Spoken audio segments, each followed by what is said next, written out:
To borrow the premise from ESPN's 30 for 30, what if I told you that some of the most anticipated matchups between North Carolina, NC State, and Duke basketball players didn't take place during ACC competition in their home arenas? Instead, they took place on NC Central's campus. Yes, this happened. It was called the NC Pro-Am, a short-lived Triangle Summer League that brought future Tobacco Road standouts and NBA players to one gym. It was connections that put this thing together. It didn't last long, but it made lasting connections that we still talk about over a decade later.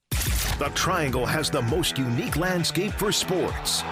3 major universities along Tobacco Road with rabid fan bases, a Stanley Cup champion, an NFL team right down the road, and heavily invested transplants. Not to mention an interesting mix of sports teams that were. Joe Ovies brings you a brief history of Triangle sports, a candid conversation with those who help shape why sports matters here. All right, Erroll, I know you've told me this story, so apologies that I've forgotten, but how does an Alabama kid end up in Raleigh? Well, this Alabama kid was a computer science major at Alabama A&M, and I got recruited by IBM to come up here and to go to work, and that's what I did. I came in the 80s, and great experience. And in my school, it's like 20 of us that came from my school the same year to work for IBM. Okay. At RTP. Matter of fact, your dad worked there as well. Yes, he did. We moved here. Yeah. Well, for context purposes. Yes. I grew up in Boca Raton. My dad was an IBMer. Yeah. Coming out of the University of Miami. Yeah. And then 1995, it was between Raleigh, RTP, and Rochester, New York. And my dad basically took a cue from his dad, my grandfather, right, who had an opportunity coming over from Cuba. Okay. To work for Anheuser-Busch in St. Louis. There's an Ovies contingent that worked for Anheuser-Busch. Really? Didn't know that. So, my grandfather's come over for Cuba, trying to get a start, trying to get something going on. He goes to St. Louis. They have a freak snowstorm, and he says in Spanish, "There's no way in hell I am going to be dealing with the snow." Right. So, history repeating. Right. Son like father. Mm-hmm. My dad has to do some stuff up in Rochester. He's like, hell no, I am not going to be cold 10 months out of the year. Right. So Raleigh ended up being the happy medium. So, my dad and you were at the same RTP plant. And I had choices, Manassas, Austin, Texas, and Wego, New York. And I picked Raleigh, too. Okay. So, well, there you go. So that's how I ended up here. You were playing basketball, though, right? Yes, I was playing basketball as an IBM, but we won all the IBM leagues for about 5 or 6 years in a row. And it's kind of funny you asked that question because we thought we were good enough to go hang out with the real basketball players in a league called Chavis Heights League. See, it's funny. See what I'm saying? See, because my dad did softball. Yes. He did IBM softball. Yes. And he has, he likes to claim he has, the most wins of his, electrical engineering group. Oh, yes. Absolutely. So, I understand the IBM Rec League competitiveness. And trust me, then we go to the A League. We call it the Wars Dinner. Mm-hmm. Because you had the A, B, C, and D league. We always played this coming to coming. Yes. So bringing back memories, man. Exactly. So we did that, and we won the A league 3 or 4 years in a row. Yeah. Then that's how I got involved with the Chavis Heights League, where we used to get beaten by 80 points. So Lorenzo Charles was playing in that league. Henderson from Duke and. All sorts of players were playing that league. So the Chavis League, which still exists today, is a summer league. It's a basketball summer league. For those who might be unfamiliar with what Chavis, how did that come into your radar with Chavis? Well, we was like, man, we got a pretty good basketball team, and they got this summer league going over at Chavis Heights, so they got the real ballers over there. Mm-hmm. Guys that played local schools at NC State, Duke, and Carolina. Some of the pros are playing over there. Let's go put our name in the hat, see what we can do. I think we were over the 3 years, we maybe were 3 and 35. but it was a good experience because I just shoot a lot, so I got my shots in. Okay. All right. Were you hardened over here, just taking shots up? Is that what it was? Looking for fouls? And the thing is, we played over in Chavis Heights. It's really, at the time, they got a great gym now, but at the time it was a real small gym, and it was hot in there. And people look at us like, Who are these dudes? Yeah. but we had but we only worked for IBM, so we thought we had a good team. So you're going up against, you mentioned some ACC greats, right? And this is how you get to know Jerry Stackhouse. Right. I know Stack since he was in high school. Oh, so you knew him in high school? Yeah, okay. I knew him in high school. Phil Ford used to take me on trips with my best friend, Phil Ford. I used to go to some recruiting trips with him, and we had this trick going on where I heard of Jerry, never seen him. So we'll go into a gym, and he'll play this trick on me like, tell me who you think he is. So when they come through layup lines and warm-up lines or whatever, I used to always pick the guy. Jerry, everybody come in doing this layup. Jerry come in, it's like his whole shoulders is over the basket. I'll tell Phil, that's him right there. And then I met him. Then the first time he ever played golf, we played together. Okay. But I met him, and subsequently I met some of his best friends, Chuck Jones and Danielle Bryan. So this relationship with Jerry Stackhouse we'll get to in a little bit later, because this is how the NC Pro-Am starts to come about and how you get involved with the NC Pro-Am. Yeah. But you mentioned Phil Ford, and anybody who listens to the Sports Shop or knows you knows that you have this relationship with Phil Ford. Yeah. How did that start? That's really interesting, too. Bucky Waters had a 3-on-3 tournament at Carolina for the Fellowship of Christian Athletes. Scott Stankiewicz may be a name you may know. He played football. If you know, he was a quarterback at Carolina, along with Rod Elkin. All these quarterbacks, former quarterbacks from Carolina, played against my team. Okay. My team consists of myself, a guy played at Winston-Salem State, Eric Hudson, a guy played for University of Tennessee, and a guy named Cedric who played for University of Tennessee as well. We ended up winning that 3-on-3 tournament. Okay. The winners got a small trophy from Bucky Waters and a dinner with Phil Ford. Oh, okay.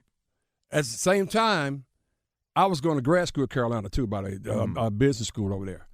So and what year is this? This is 92. 92, okay. Yeah. So dinner with Phil Ford, whole 9 yards. We're doing dinner with Phil Ford.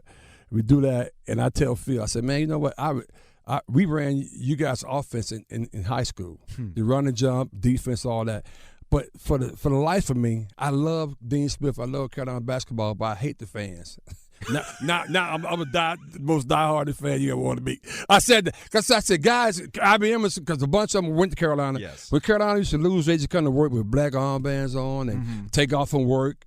It's like, these people are crazy, kind of like Alabama fans. But anyway, but me and Phil, we connected. Then when he was coaching over there, I was in business school. We just became, really good friends, man. And turns out I'm his son's godfather. He's my daughter's godfather. That's amazing. And we've been friends 30-plus years, man. This is a relationship of basketball that I don't think people quite understand. Right. You see, look, Duke talks about brotherhood. Yeah. Carolina's got family. Yeah. But this is real stuff. This is real stuff, man. You run in the same circles. You play against each other. You spend a lot of time hanging out. And that's how those relationships. Yeah, and he has some challenges that I helped him through in the past, and he's helped me through some things in the past. So we feel grateful for each other that way. Yeah. So as you're just kind of playing, doing your thing, because you can't, you have that love of basketball. You can't stop, right? Right. Get a little competitive juices. Got it. Yeah. You developed this relationship with Jerry Stack. You're on recruiting trips. Yeah, so he was in high school. So no, I didn't really develop a relationship until he came to Carolina. Okay. but he should take me around. I used to go around with Phil, Ronald Curry. All these guys that have been there. Yeah. He'll challenge me to pick them out before they start playing. Okay. I pick them out. Then they see me with him. So then next time they see me, they recognize me. Gotcha. And we become friends. All those guys. Okay. Okay. A lot of time spent.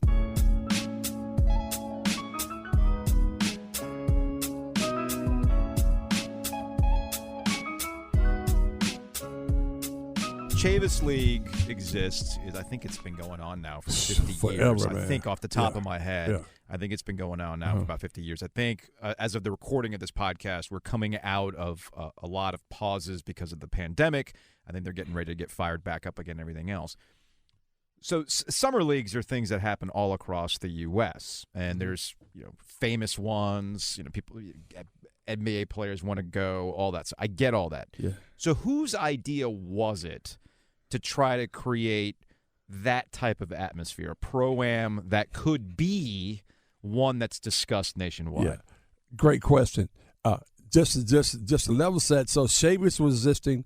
They played at Chavis. Then they started playing at St. Augustine University now, and that was pretty cool too because Grant Hill, those guys were playing over there in the same summer league, Chavis Heights. But Jerry wanted to do something himself in terms of he wanted to do it at a level where at the time St. Aug wasn't that strong. At the time it was kind of filtering off. So Jerry wanted to do something that really showcased leagues like the Drew League out in California and the D.C. League, places that he played during the summer times for some of his teammates in the NBA. Yeah. They played together. So he wanted to bring it to Durham. Okay. And Danielle Bryant and, of course, Chuck Jones, his best friends, they approached me about getting involved, and we started trying to figure out how we was going to do it. And let me tell you, it was probably one of the best things.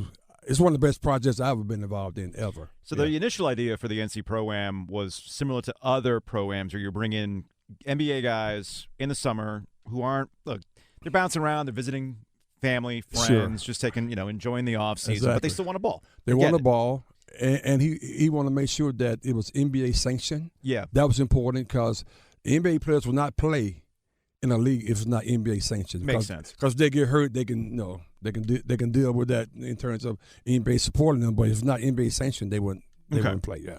So this starts up in 2008. Yes. What was the response? What was the interest level on this? People really didn't know what it was. We just said we're taking the Shavers Heights League and the St. Aug League to another level, and more importantly, we're going to showcase some of the high-end college basketball players who are coming to college for the first time. Yeah, and that was the key.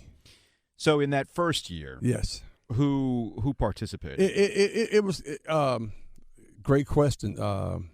My mind is escaping me. A couple of people. It was a couple of guys from Carolina. I think a couple of the older guys from Duke was there. I know Rasheed Wallace was like a guy would hang out, right? Rasheed Wallace wasn't he came, but he didn't participate the first year. Okay. So he was just trying to kind of check it out and see what it was all about. But a bunch of older guys from Carolina and Duke, and a lot of Central guys. A lot of guys from some HBCUs were playing in there as well, and that was pretty cool. But it was free, which was kind of cool. It was played on North Carolina Central's campus, which I'm going to talk about later how important that became. And it was a good league. We and Jerry participated. Sure. And from time to time, he brought some of his teammates from other places to play with him as well. But it was a good first year.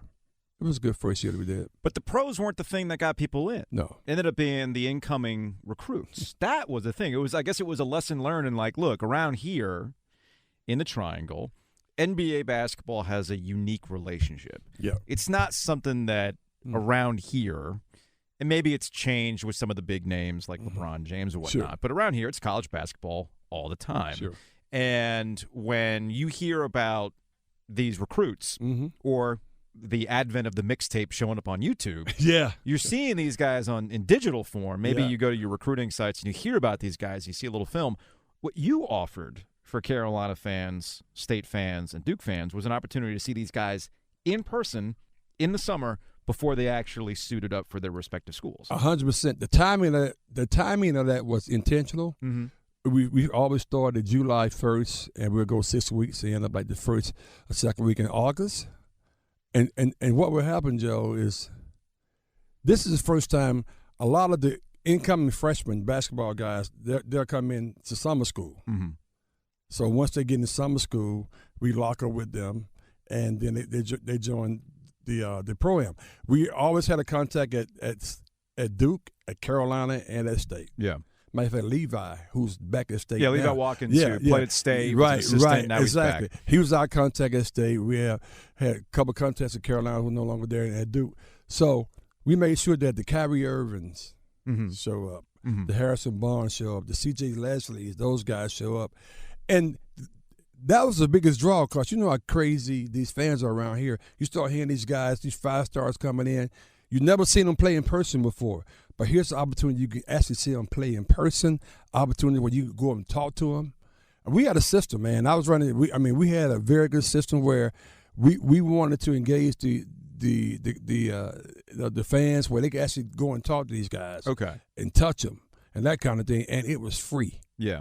completely free to do that. So that's what. So I think the peak of the Pro-Am was 2010. You mentioned it. Yes. With C.J. Leslie. I remember, and that's when the Pro-Am officially came into my radar. Yeah. Right? Okay. Because I had just come over here to Capitol Broadcasting from 850 The Buzz. Yep. And there was a lot of hype around that NC State class that Mark Gottfried was bringing in with C.J. Leslie, Lorenzo Brown, Ryan Harrow. Right? Yes. Yeah, I know there are some State fans going, oh, man, Ryan Harrow, what could have been, right? Or Calvin, as Mark Gottfried liked to call him.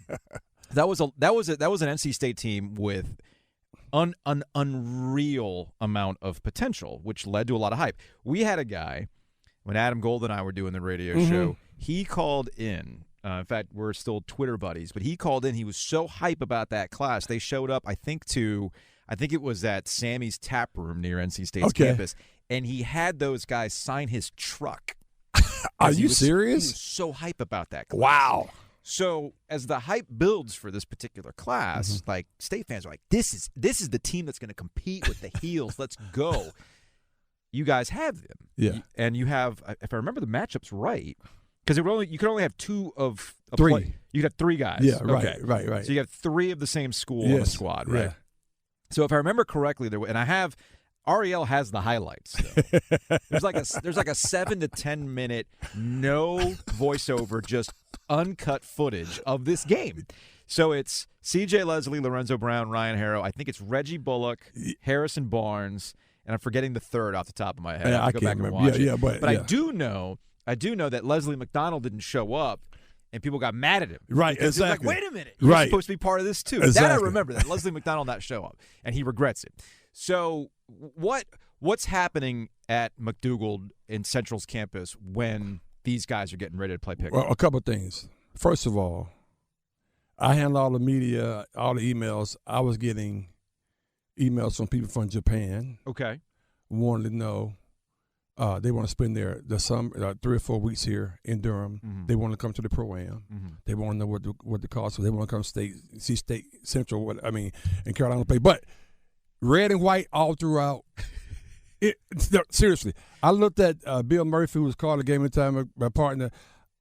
I said, man, this is like a real game. Yeah, red and white everywhere. Harrison Barnes shows up, and they come in like, yeah, we are those guys, right? Joe, we're turning away about Central holds 3,500. Mm-hmm.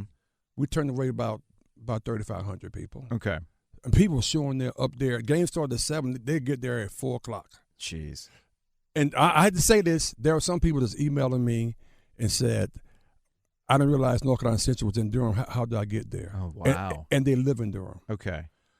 This did more, in my opinion, to bridge the I guess the racial gap in Durham for a short period of time than I ever can imagine. We had people come from all walks of life in North Carolina Central's campus. Mm-hmm.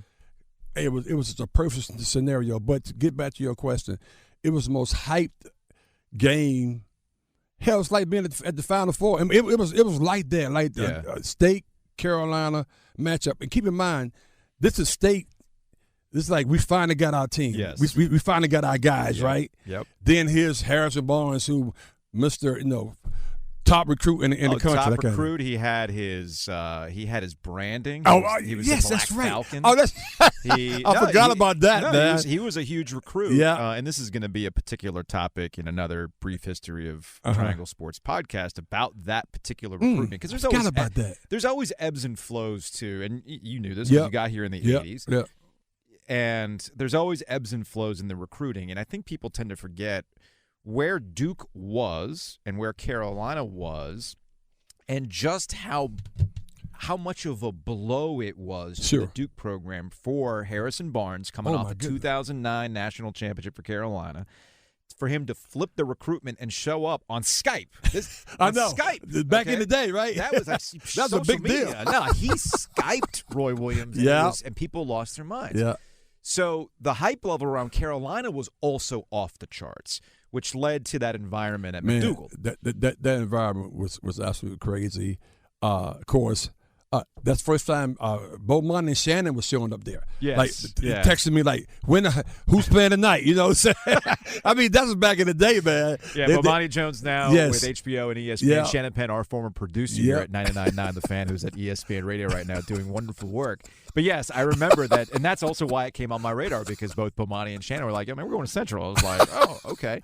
But that also illustrates it's not just media people that want to check out. You were getting former players to hang out too. Like I know Jay Williams was hanging out. Jay Williams there. Brendan Haywood. Yeah. Just guys. And then the crowd would egg these guys on to play, right? Sure, absolutely. Because sometimes you might not have played for a while. You're not warmed up. But then, the competitive juices start going, you get in right? there, and the environment is so hype, man. Yeah. I remember Austin Rivers when he played there, which was I found out then how interesting Austin Rivers was. Okay. That was a little scuffle broke out. And of course, I'm official in terms of, running the thing. I run out there. I said, man, you got to chill out. And he said, no, I ain't got to chill out. This is my house. Oh. I knew then this guy was going to be a little different. Kyrie Irving was quite different, by the way. Yes. Kyrie would come in, just no joke. He'll come in, get his jersey. My daughter Bianca was handling all the jerseys on the other end. Mm-hmm. So you come in, get your jersey. He came and got his jersey, did not warm up, win the game, and dropped 38 points. Sounds familiar. Don't play for half a season, still show up and drop 38. Clearly, and he was playing Quincy Miller, those names coming out. Sure. All those guys coming out. Brandon Jennings, who came and played a little bit there. But the funny thing is, you mentioned Kyrie, huge name, obviously, today. Austin Rivers has his place in the Duke-Carolina rivalry and some not-so-great feelings in the Duke program either. Exactly. So there's all sorts of interesting relationships. But to me,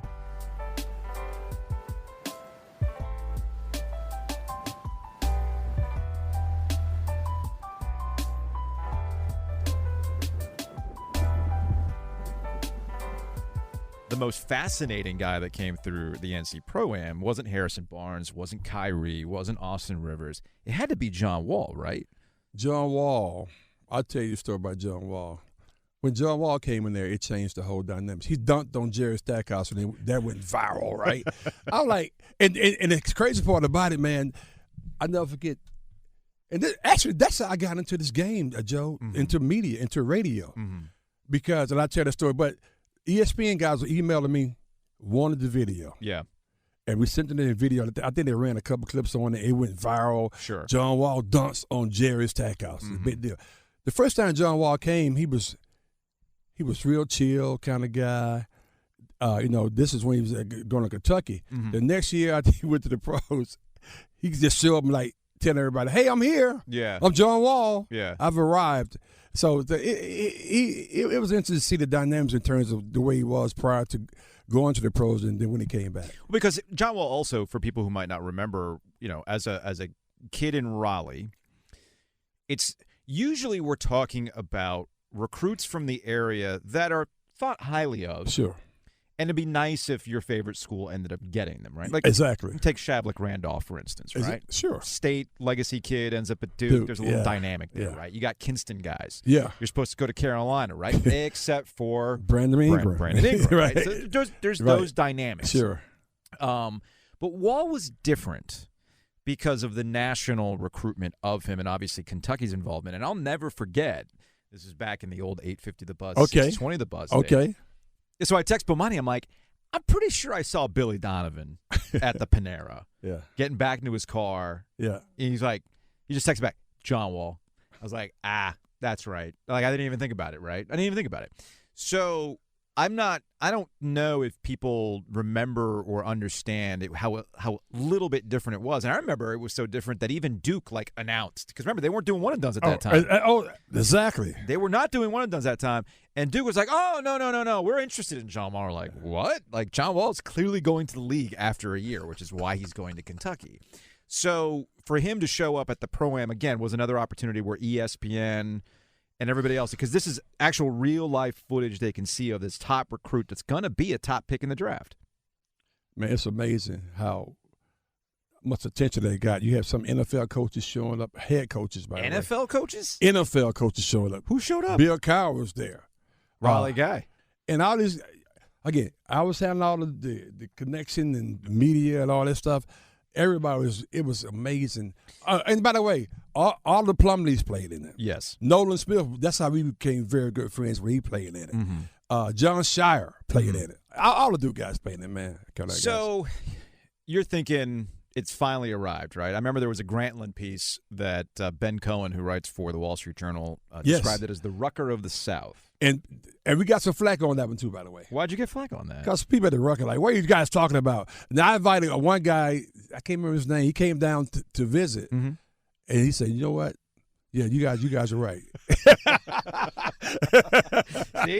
Yeah, you we know what we're talking about. Yeah, but Ben Cohen, he wrote that article. Yeah, I remember so that that's article. on Grantland, and kind of describes what I would describe as the peak of the NC Pro-Am.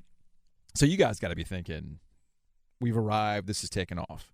It's taking off. The only thing we was trying to figure out, how could we make money? Okay. And the only way we made, as organizers, by the way, is sponsorships was one of them. Mm-hmm. But we couldn't sell. It was free, so we couldn't get.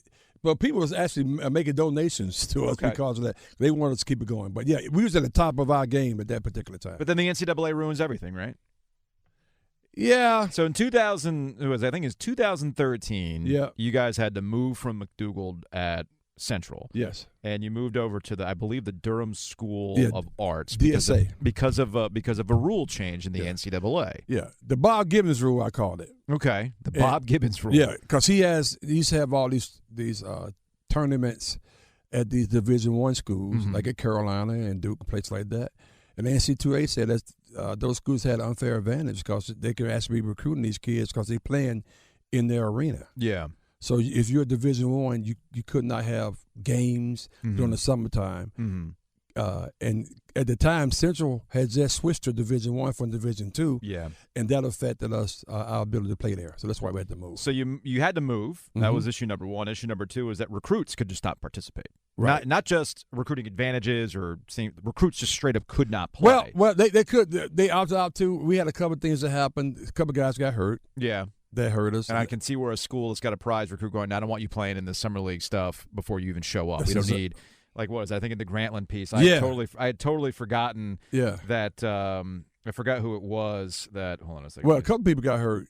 Some people got hurt, and then there was like, Roy, it was after, who hurt themselves? Duncan. Well, Tokito, whatever his name is. JP Tokito. Yeah, that's yes. And I'm not sure. Anyway, I'd say that comment. But yeah, so that and I think Leslie got hurt. Matt Donald got hurt a little bit. And Seth Curry kind of twisted his ankle. So the word started getting around, well, maybe this is not the right they're going to get hurt. They're going to get hurt on our campus down. Yeah, they don't want that. Yeah, they don't want that at all. And they don't want that. Yeah. So in July of 2011, Leslie McDonald, who we'd referenced earlier, and he was, one of their great three-point shooters, was playing against Austin Rivers, and he had an ACL tear. I saw that happen, man. I said, not good. I knew that's going to be somewhat detrimental to what we was trying to do over there. With the McDonald injury, I think that might have been our first introduction to P.J. Hairston. Yeah. Who allowed, as a reserve guy, allowed him to elevate his role. But P.J. Hairston has a unique relationship with the NC Pro-Am that also added to the demise of the tournament in it didn't itself. help it. It didn't help it. It didn't help it. It's just, these little, all these things you're building towards the conclusion of the Pro-Am. I mean, we got the NCAA making rules that makes it so that the pull of the Pro-Am goes away, the recruits. Yeah. And then PJ happens. Right. So there was an incident. Yes. What happened? That was an incident where I think he got stopped. They got traffic stopped, and there was some guns involved. And one of the guys that he got stopped with happened to attend the games all the time with PJ. And that became a big story. And unfortunately, when they was trying to interview PJ, they always show up at the Pro-Am to interview him there.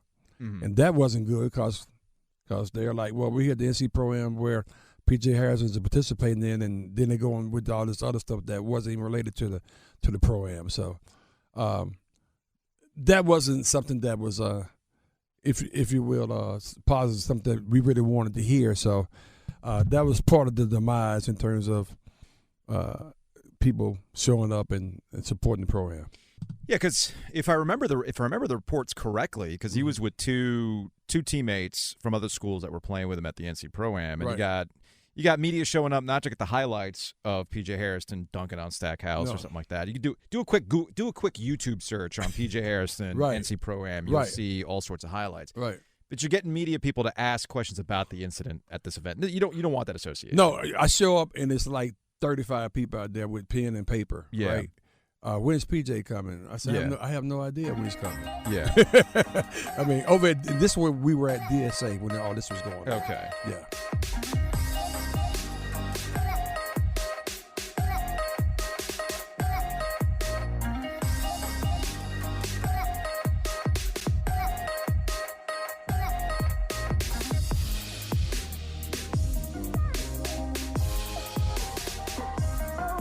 As we know with name, image, and likeness, and what we've kind of come to know about the game of college basketball and the recruitment of college basketball, the securing of the bag, if you will. Yes. Did that element also start hanging around the NC Pro-Am?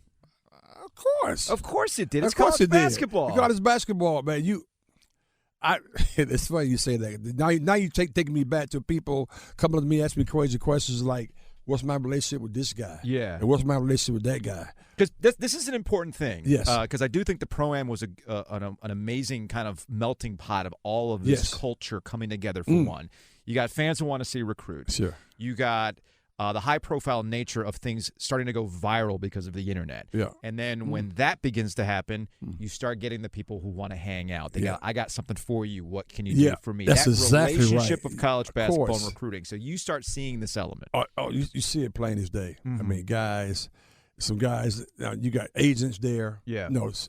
Low-key trying to talk to some of these guys. Because isn't that how the game is played? Because I do want to get to how some things that I notice and I crack up, and I text you these things. Yeah, I know.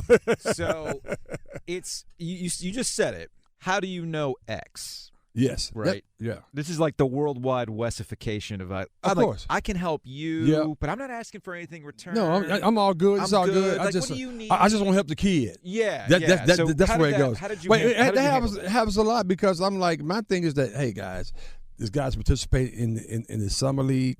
That's my relationship with them. Point blank. Because I knew where they was going with that. Yeah. And it's funny, man, when those guys used to be leaving McDougal, the gym, grown men run a lot of these guys. Because you have to keep in mind now, if I would love to take the collective dollars from Harrison Barnes and Kyrie at times, John Wall, all those guys, how much money they're making. Just think about that. Yeah.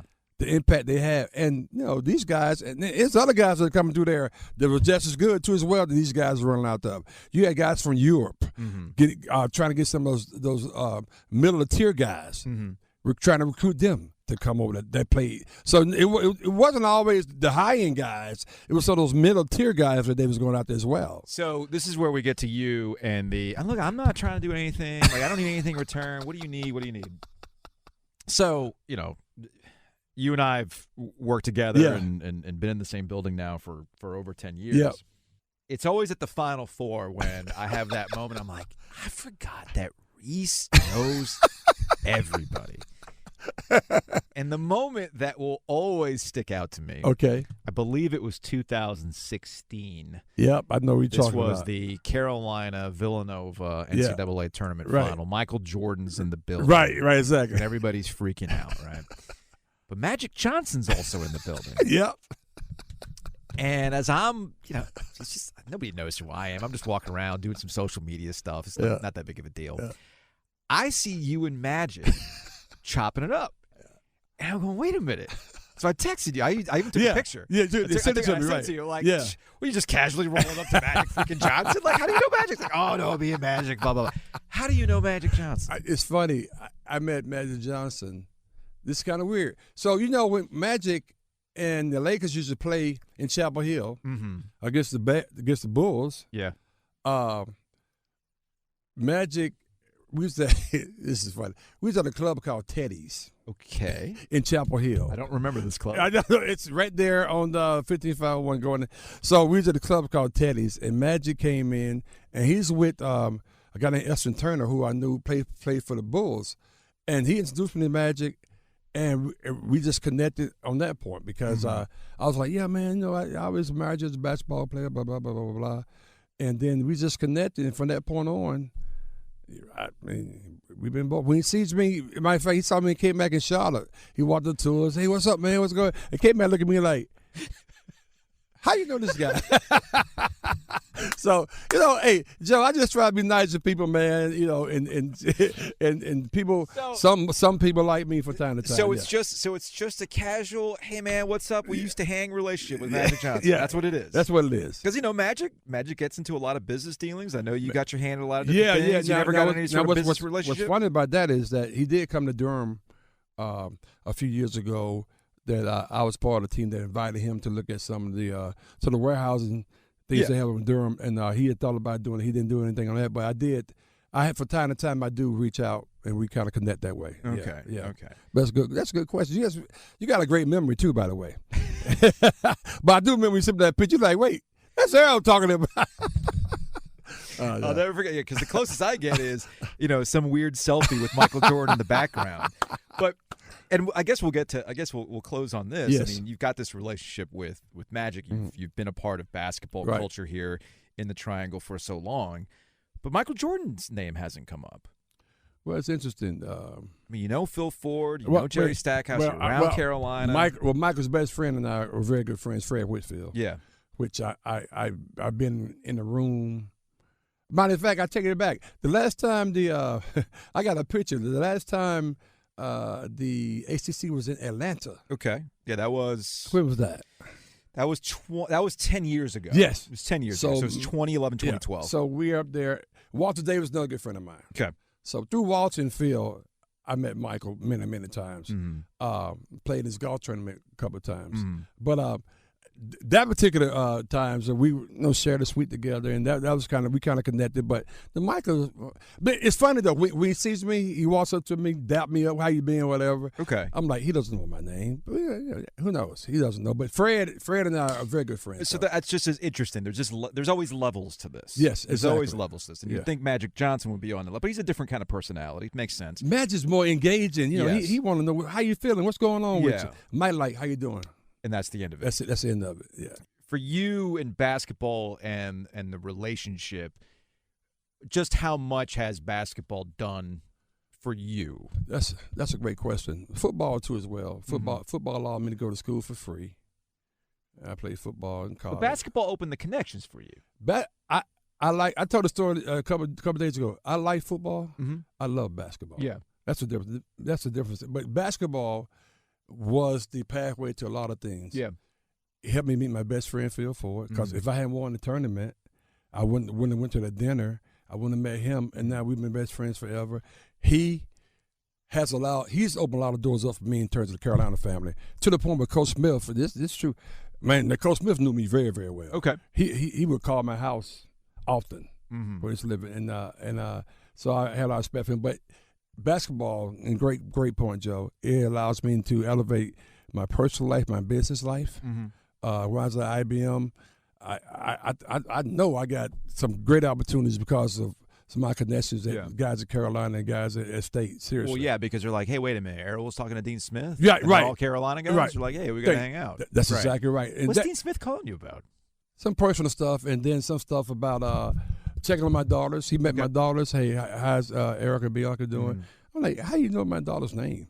Which is he has weird. an amazing memory. He has a memory. But also, Joe, the Pro-Am, which is basketball related, one day a lady came asking me to come on her radio show to talk about the Pro-Am, and I did that. And then she said, hey, I want you to do a show if you can, a couple of days. I did that. And from that point on, then she went out of business. I got in contact with George Abel, and that's how I ended up in this building 10 years ago. So even basketball allowed me to do what I'm doing now today. Look, I always look at the sports shop as I think I'm busy. I see you guys hustling all the time, man. Hey, we hustle, man. You hustle all the time. We try to keep up with you guys, but no. but the Pro-Am, I think, and I will close with this, but the Pro-Am was one of the most outstanding projects that Durham has ever had. We got a key to the city. They gave a proclamation from the city of Durham during that time frame. It was a good time. Connections put the NC Pro-Am together. Connections allowed some star athletes to come through. And connections were made thanks to this event. If there's one thing you take away from a couple episodes of A Brief History of Triangle Sports, is an appreciation for John Wall, Raleigh's own. I don't think we give him enough mainstream credit for an entire ecosystem that was built around one player and the connections that he helped forge and helped careers get going. That includes Webb Wellman of Hoop State. He put together some of the best mixtapes you've ever seen out of prospects, and John Wall is a big reason why he's here today. All right, so you're a Kinston guy. I associate Kinston with two things. I associate that with Mother Earth and basketball. Like those are the two things I associate with Kinston, man. I graduated with the owner of Mother Earth's daughter. See, there it is. Yeah. So you got both covered. You know the beer side of things, and you know the hoop side of things. So when did you start really immersing yourself in high school basketball culture, and the AAU circuit and the Pro-Ams, and when did you have the idea of, hey, let's take some of these events, let's take some of this footage, package it, and make these YouTube mixtapes, essentially? Yeah, so to long story short, the high school version of that, I played high school basketball, but I was always into cameras and like the concept of editing, but it was before it was like easy to just make that happen. So my dad helped me kind of figure out, we got what we needed, and I started filming the football team because, and you're a sports guy, so this is going to sound a little hilarious. My high school played 8-man football. My high school still plays 8-man football, but we were really good at it. All right, hey, if you're good at something, that's all that matters, man. Yeah. So I filmed the team and I sold like highlight packages at the end of the year to the parents, and it was the first time I had like made money doing something like that. So when I was in college, I still had the equipment and I hadn't used it for a while, and without sounding dramatic, like I was laying in bed and it kind of just hit me like a ton of bricks. Like, why don't I love basketball. Basketball is everything to me. Why don't I don't play anymore.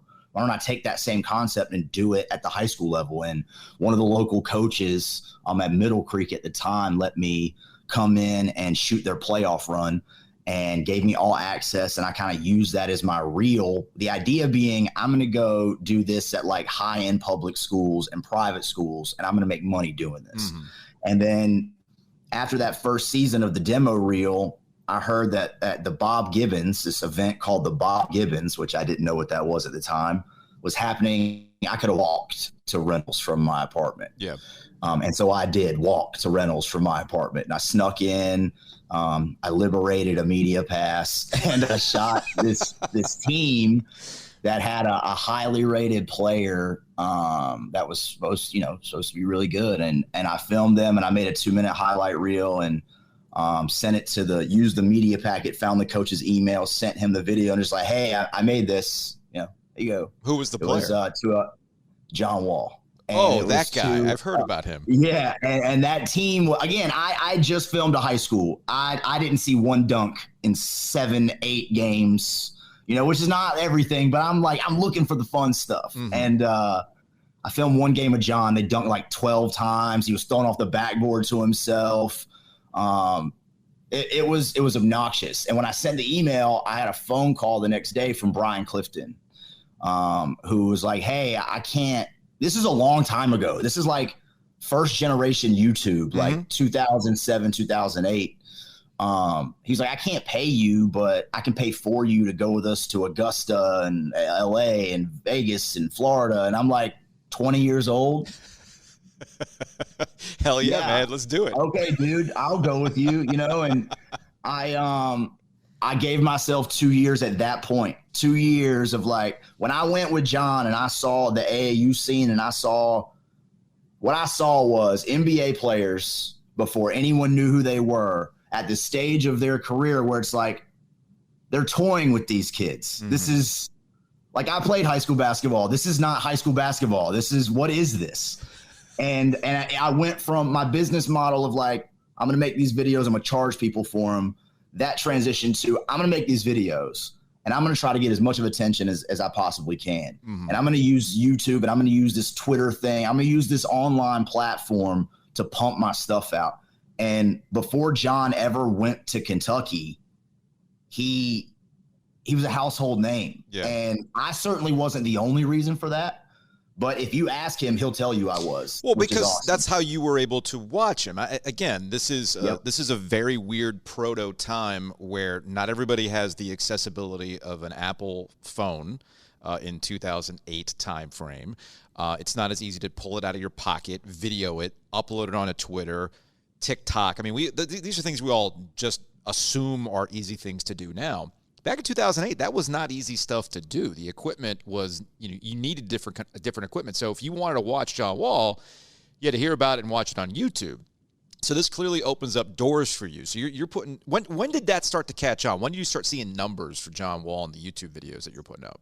See, you know what's crazy? And I've never to this day, like, I don't know how to answer that question because that was like, I right away with John was like the first YouTube material I started uploading. Okay. It's like, you're talking about tens of thousands of views immediately. John was ranked number 1 in the country within 2 months of me knowing him. And Kentucky fans are a motivated group. So. Once he went to Kentucky, it was over. Okay. Once he was the number 1 player, there was a big spike. And then once he went to Kentucky, there was another big spike. Number 1 draft pick up again, it went up and up and up. And again, at that time, like, I knew right away that just because I'd seen this one player, he's not it. Like, he's not the only guy. And so I made sure that I didn't just kind of put all my eggs in that basket, and I made it kind of my own little thing where it was, I was trying to create my own business, which is when Ball Is Life saw me, and then it, kind of took off from there. So you get that as a break, you start working with other players? Is that what happens? Or did you identify the next guy, or was somebody pointed out to you? I decided to make a lifestyle change, and I dropped out of school. I found a job waiting tables that would give me cash in hand to get through my day-to-day. And I gave myself 2 years of being a crazy person, uploading internet videos for no reason, no AdSense, no money in there. And then when Ball Is Life found me a year and a half after they began, I was the first non-LA ownership employee. And they gave me free reign to do whatever I wanted to do. And what I wanted to do was, I'm a weirdo. I'm a chip on my shoulder type dude. I wanted to shake it up, and I wanted to be non-traditional, and I wanted to do things my way, and so that I've kind of been trying to do that ever since. So what other players did you put together tapes for? CJ Leslie, because he was on that same. So John Wall's whole team. My first year of like really covering high school basketball was John Wall, CJ Leslie, Desmond Wells, Bishop Daniels, Ryan Kelly over at Ravenscroft, JT Terrell, who, if you're a mixtape like guy, that's a big name where we're from. Mm-hmm. Reggie Bullock, hometown kid. Mason Plumlee, Miles Plumlee, all those guys. Marshall, covered all of them. Ryan Harrow was a big one early on. Oh man, the Ryan Harrow mixtape is like almost legendary with some people. I'll never forget doing an ACC Operation Basketball. I think it was Malika Boo at NC State. It was like, he kind of joked, he's like, "Where were you when the Ryan Harrow Malik tape doesn't dropped?" like me. Malik doesn't like me. I don't think he likes any of the mixtape guys because we didn't show him enough love. I'll tell you this too. You asked me the players I covered early. DeMarcus Cousins is one of those players. And he was not a guy, like, you knew he was good, but he's not like a guy for me, not a mixtape guy. I watched DeMarcus Cousins walk in a room at the McDonald's All-American game with Evan Daniels and Eric Bossy and these big-time ranking guys who are friends of mine.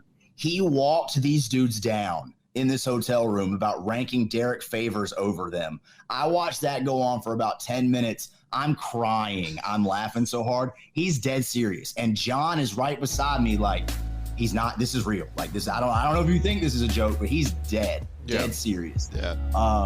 That was a fun time. That was my first class. Avery Bradley, John Wall, DeMarcus Cousins, Derek Favors. Those were like the big guys in that first class.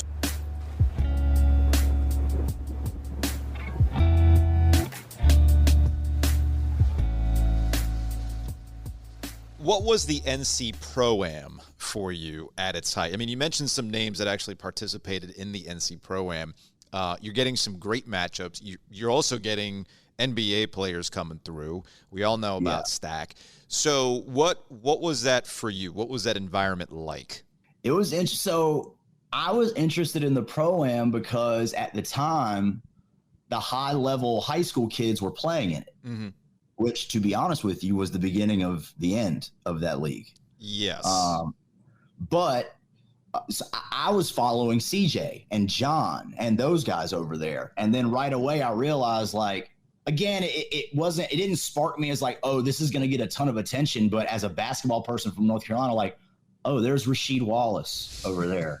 And like, oh, Austin Rivers is right beside him. And every major college player was there. Pros came through. The environment, it was free. Mm-hmm. I'm an event guy at heart. I didn't know that then, but I am. So like feeling the energy of the big nights at that event, it was life fuel to me. It was like, I couldn't believe that was a real thing. And then to come to find out it was Kinston guys that started it and run it. For me, it was perfect. We covered, that thing at its height was going, I think, three nights a week. We were there every night. I had a camera there every single night. If it wasn't me, myself, I had a person there. It was unbelievable. You mentioned that's when the demise started. And talking to Erroll about that, the idea was to start up, some kind of summer league like Chavis has been around for 50 years and utilizing his connections with his friends like Phil Ford and Jerry Stackhouse. But you mentioned the college players, and that's when the NC Pro-Am really took off because it was an opportunity for local fans to go see the next classes coming through. Like I mentioned, that C.J. Leslie, Lorenzo Brown, Leslie McDonald, you got P.J. Harrison coming through, all that stuff. J.P. Tokoto, right? The dunk machine that he was. I distinctly remember that there was serious buzz on the nights that those guys played, the state guys and the Carolina guys. Yeah. And that's what got that place packed out. And that's where you could see a pivot. But the NCAA didn't like that. I guess there was too much attention going on as you're shaking your head. They had nights where it's like NC State versus Duke versus Carolina in the summertime. Yeah, but this is if great. That was my league, I'd have a problem with it too. This was great. And the coaches also have a problem too because you could have injuries and things like that. So that's when the light bulb went on. Like, yeah, man, this ain't going to last long. So I heard from the player, like I said the high school thing because I know for a guy like John, he would tell me like, I'm not playing in a situation where I can get hurt because these high school kids don't know what they're doing. Mm-hmm. And that's totally fair. The college guy, I came from the side of like traditional. So I always thought the same thing. Like, why do these coaches let their players play here in the summertime when they can get hurt? Mm-hmm.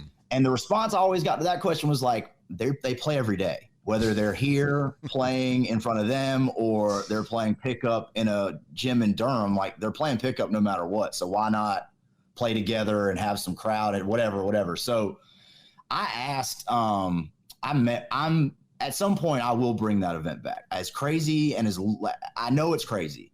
I talked to Lavelle years ago about it. Lavelle Moten, who's the coach at Central. Yeah, and he was a big part of that being what it was. Mm-hmm. And I asked him, should I bring it back? And he was like, hell no. And why do you say that? Because he was saying, like, it's not worth – you can't make money doing it. Yeah. It's not worth the headache and the hassle of dealing with the pro guys and the college coaches and the NBA and the NCAA. Like, it's just not worth it. And I said, well, was it worth it when you were my age? And at the time, I'm like 30, 31. He literally stopped his whole momentum and was like, yes, never mind, do it. Mm-hmm. And that's kind of where I'm at. Like, I'm, not married, no kids. Like, I'm a crazy person. So at some point, Me and my old high school teammate Claude Shields will bring that some version of that event back, and we'll start at peace and hopefully build up. Well, you just said something that I find interesting that I think people fail to recognize, and I hope they understood that coming through in the Bomani Jones Brief History of Triangle Sports podcast a couple episodes ago. And it's not so much about the players, but it's the people around the players, the vehicle that the player might be for a variety of different things. For instance, you bring up John Wall. John Wall's had a very successful career. Hopefully it gets restarted with the Clippers. But John Wall's good. Restarted with the Clippers, Joe. We're not even gonna. It's happening. I'm with you. Hey, I hope it happens. I hope it happens. No. So sure. John Wall's good. Like, he's taken care of. He's made his money. But I don't think people actually recognize how many other people have benefited just from John Wall's ability to play basketball, and you're included in this.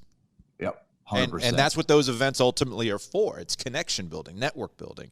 You don't know where it might lead. For you, it led to, immersing yourself in high school basketball. Having this hoops state, and the mixtapes that you put out, and the John Wall Holiday, before John was involved, the Holiday Invitational.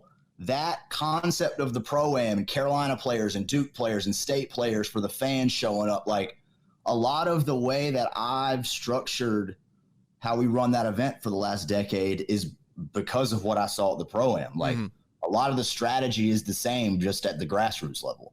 So, utilizing those college fans, like that's huge. It's huge. So what is the state of the hoop state right now? What is the state of North Carolina basketball below the college level right now? Chavis League fired back up after the pandemic. They're going 50 plus years now. You want to kind of revive the NC Pro-Am in a new way. We've got the John Wall Invitational, 50th year this year, which is John Wall, right? Happening at Broughton. I've gone to that a couple times. It's always a great event. You might not know any of the players that might be coming through, but the coaches who are checking them out. That's always a cool scene too. So where are things now, and where could they be headed now that we've got things like name, image, and likeness, and the constantly changing nature of college sports? Yeah, I'm extremely, extremely biased in the North Carolina version of this, but I've also been fortunate enough to travel the country doing this. So my opinion is not just based on only seeing this bubble, but what's annoying and cool now is these top programs across the country, your Montverde, your Oak Hills, your Sierra Canyon, all these major programs are coming here to take our players. And for a guy like me who's trying to make content and build things, that can be annoying at times, but it's proof that we're developing kids so early here between amazing AAU programs like Gardner Road and CP3 and Team Charlotte with Jeff McGinnis, all the way up to major programs. We've got your high-level public schools. We have your private schools that can compete with anyone, and we have these independent schools that make no sense how good they are. Your Word of Gods, your Combines, your Moravian Preps, all those schools. So from every level, we have incredible talent, D3, D2, D1, all the way up. We have pros every year. We have McDonald's All-Americans almost every year. This is what's amazing about our state is, and again, toot my own horn a little bit, but we've taken over the internet since 2008 in our state. I've never lived anywhere else but this state. John's taken me places and I've been out for an extended period of time, but home's always been here and I've always been motivated here. So since 2008, our high school players have had a platform that I would say for the longest time, 90% of states didn't have. California had it. New York had it for a while until people realized New York basketball is not really that good. Florida had it. And anyone on the internet can come at me on that one. I will argue that all day long. New York basketball is just because y'all have a billion people. That's it. Yeah, fair. That's fair. But in terms of the high school scene, we are, you could argue us with any state, including the states that are twice our size, 3 times our size. We have more high-level basketball players per capita than anywhere else. And that is an opinion. That is not a fact, but that is my opinion. And if you do that and you have it all the way up, these kids are just going to keep developing. It's going to be a different style, a different type, but we're always going to have pros here now. It's part of our culture, too much of our culture for that not to be the case. South Carolina can have football. We got basketball. A brief history of Triangle Sports, sponsored by Copiers Plus, your local office equipment and solutions provider. Take the mystery out of your printing expenses by scheduling your free print audit today at copiers-plus.com.